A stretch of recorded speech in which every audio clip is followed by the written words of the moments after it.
Hello students, आज आपण बघूयात व्यापार सॉफ्टवेअरमध्ये सेल्स कसा बनवायचा. ज्यावेळेस तुम्ही व्यापार सॉफ्टवेअर ओपन करतात तुम्हाला अशी स्क्रीन दिसेल. सगळ्यात खाली तुम्हाला मेन्यू किंवा मोर ऑप्शन दिसेल, त्यावरती क्लिक करायचं आहे.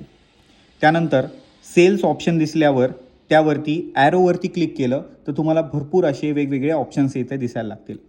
ह्या ऑप्शन्सचा काय उपयोग आहे आणि हे ऑप्शन्स कसे वापरायचे हेच आपण या व्हिडिओमध्ये शिकणार आहोत. सगळ्यात पहिले आपण इथे सेल्स इनवॉइस असं लिहिलं आहे त्यावरती क्लिक करतोय आणि पाहतोय की सेल्स लिस्ट आपल्याला दिसते. आपल्याला सेल्स इनवॉइस म्हणजेच सेल्स बिल जे बनवतात ते इथून बनवत असतात सगळेजण. तुम्ही जर कोणत्याही दुकानदारासाठी किंवा तुम्ही स्वतःच्या दुकानासाठी जर काम करत असाल तर तुमचे जेवढे सेल्स इनवॉइस आहेत ते इथून तुम्ही बनवायला पाहिजे. सगळ्यात खाली इथे सेल्स ऑप्शन आहे. तुम्ही ॲड सेल्स असं इथे करू शकता. इथे कस्टमरचं नाव, नंबर आणि इथे आपले प्रोडक्ट्स किंवा सर्व्हिसेसचे ॲटम्स ॲड करू शकतात. हे सर्व ॲड केल्याच्यानंतर तुम्हाला इथं सेव्ह बटनवर क्लिक करायचं आहे आणि तुमचा सेल इनवॉइस बनला आहे. नेक्स्ट व्हिडिओमध्ये पाहूयात की एक ओरिजिनल सेल इनवॉइस कसा बनतो.